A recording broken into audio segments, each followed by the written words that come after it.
Este livro é uma produção independente. Se você ver valor no nosso trabalho, considere se inscrever no canal e deixar seu like.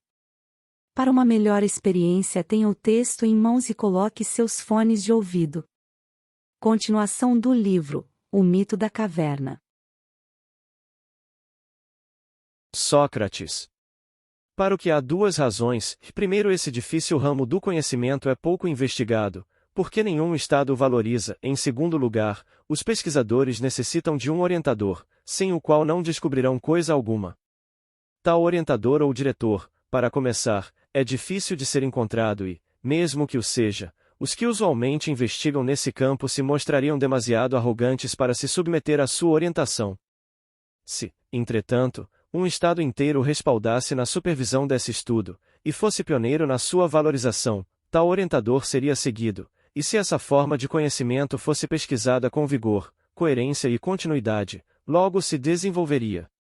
Mesmo agora, que não é valorizada e é desprezada pela maioria, sendo objeto de estudo de investigadores incapazes de demonstrar sua utilidade, ainda assim, a despeito de todas essas deficiências, a força de seu encanto já fez que apresenta-se algum desenvolvimento, de modo que não seria surpreendente que chegasse a ganhar um novo fôlego mesmo estando as coisas como estão. Glaucon. Essa matéria de fato apresenta um encanto extraordinário, mas explica com maior clareza o que acabaste de afirmar. Chamas de geometria a matéria de estudo que se ocupa das superfícies planas. Sócrates. Sim. Glaucon. E antes colocaste a astronomia a seguir, mas depois voltaste atrás nisso. Sócrates. Sim, na minha pressa de cobri-las todas, apenas progredi mais lentamente. A matéria que trata da dimensão da profundidade era a seguinte. Mas devido ao estado absurdo em que se encontra devido à nossa negligência no seu estudo, eu a omiti e me referi à astronomia, a qual se ocupa do movimento das coisas que têm profundidade, em seguida à geometria. Glaucon. E está certo. Sócrates. Portanto, coloquemos a astronomia como a quarta matéria de estudo, supondo que a geometria dos sólidos estará disponível se o Estado a adotar. Glaucon. Isso me parece razoável. E posto que me censuraste antes por louvar a astronomia de uma maneira vulgar, eu a louvarei agora do teu modo, já que penso que é evidente para todos que a astronomia induz a alma a contemplar o alto e a distância das coisas, daqui levando-a para coisas mais elevadas. Sócrates. Pode parecer evidente a todos exceto a mim, pois não penso assim. Glaucon. Assim sendo, qual é a tua opinião? Sócrates. Se julgarmos por sua prática hoje pelos que ensinam filosofia, teremos de concluir que leva a alma a contemplar o que está muitíssimo baixo. Glaucon. O que queres dizer? Sócrates. A meu ver, tua concepção de estudos superiores é demasiadamente liberal, pois se alguém se pusesse a estudar algo voltando a cabeça para trás e fitando as decorações do teto, parece-me que dirias que não contempla com seus olhos, mas com sua razão. Talvez estejas certo e eu seja um tolo, mas não consigo conceber que qualquer matéria de estudo possa fazer a alma contemplar o alto, salvo aquela que concerne ao ser e este é invisível. Se qualquer um tentar aprender algo a respeito de coisas sensíveis, quer olhando de boca aberta para o alto, quer piscando para baixo, eu diria, uma vez que inexiste conhecimento genuíno sobre essas coisas, que jamais aprende coisa alguma e que, mesmo se estudar deitado de costas sobre o solo ou flutuar de costas sobre o mar, sua alma estará olhando não para o alto, mas para baixo. Glaucon. Estás certo em censurar-me e fui punido justamente, mas o que quiseste dizer ao afirmar que a astronomia deve ser aprendida de uma maneira diversa daquela em que é aprendida atualmente, se desejarmos que se revele uma matéria de estudo útil aos nossos propósitos? Sócrates. É o seguinte, mostra-se compreensível e até recomendável considerarmos os adornos do céu como o que há de mais belo e mais exato das coisas visíveis, vendo que se encontram como que bordados sobre uma superfície visível.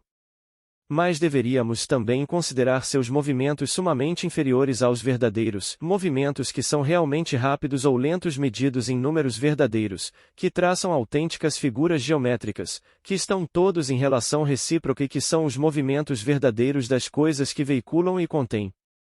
E esses, é claro, têm de ser apreendidos pela razão e pelo pensamento, e não pela visão sensorial. Ou pensas diferentemente? Glaucon. De modo algum. Sócrates. Assim sendo, deveríamos utilizar o bordado do céu como um modelo no estudo dessas outras coisas. Se alguém experiente na geometria topasse por acaso com projetos cuidadosamente traçados e elaborados por Dédalo, ou algum outro artífice ou artista, ele os consideraria primorosamente executados, mas julgaria ridículo examiná-los seriamente com o fito de descobrir neles a verdade sobre o igual, o duplo ou quaisquer outras relações. Glaucon. E como poderia ser outra coisa senão ridículo? Sócrates. Então não pensas que um autêntico astrônomo sentirá o mesmo ao contemplar os movimentos dos astros? Acreditará que o artesão dos céus os ordenou e tudo que neles está contido da melhor maneira possível para tais coisas.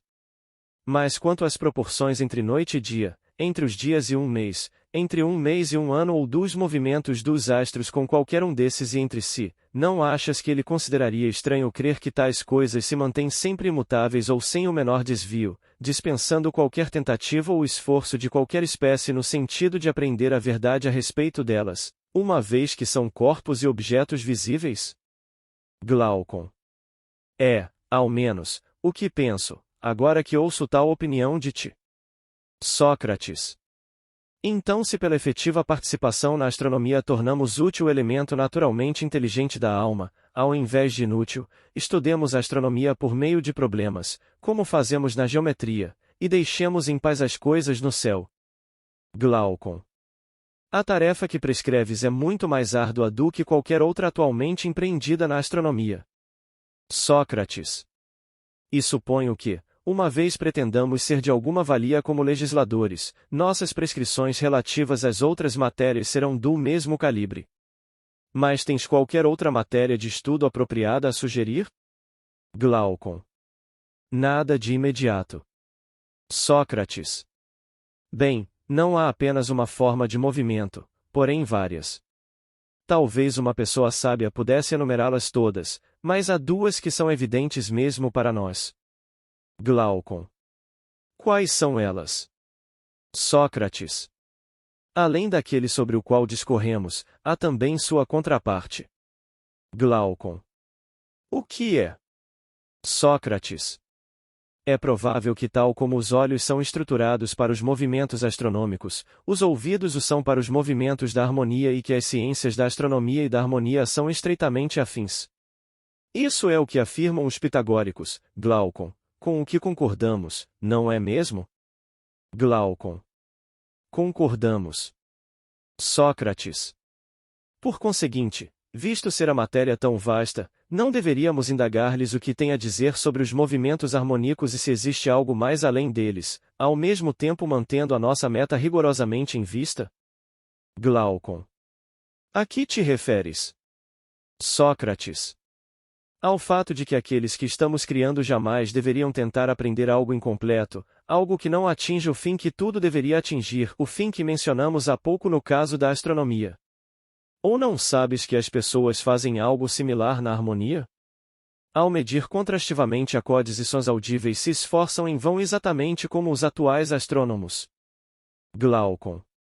Pelos deuses, de fato assim é, no que também há muito de ridículo. Falam de algo a que dão o nome de mínimas ou notas condensadas, aproximando seus ouvidos dos instrumentos como alguém que tentasse ouvir o que dizem os vizinhos na casa ao lado. E alguns afirmam que ouvem uma nota intermediária e que essa é o intervalo mínimo que serve de unidade de medida, ao passo que outros afirmam que as cordas dos instrumentos produzem agora sons idênticos. Tanto uns quanto outros preferem seus ouvidos ao intelecto.